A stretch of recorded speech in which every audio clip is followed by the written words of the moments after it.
So now let us create our own graphic. Say we want to create a PDF file.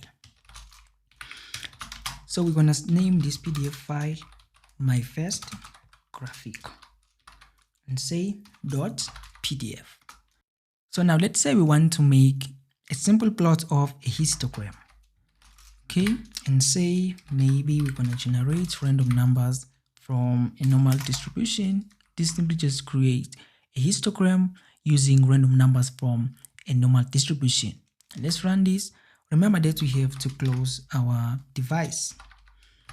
So let's run this and let's go to our working directory. Remember, this PDF file will be stored where you have set your working directory. So if you go to your working directory, you will find this PDF file. So if you open this PDF file, this is what you will see. You will see a plot of a histogram. Let's open this PDF file.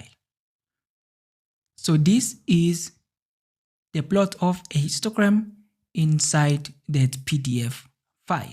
So that is how you can simply just create a simple PDF file, and we'll see that we have added a graphic, which is histogram in this case, and you can see it's a histogram of random in this case, which were the random numbers generated from a normal distribution.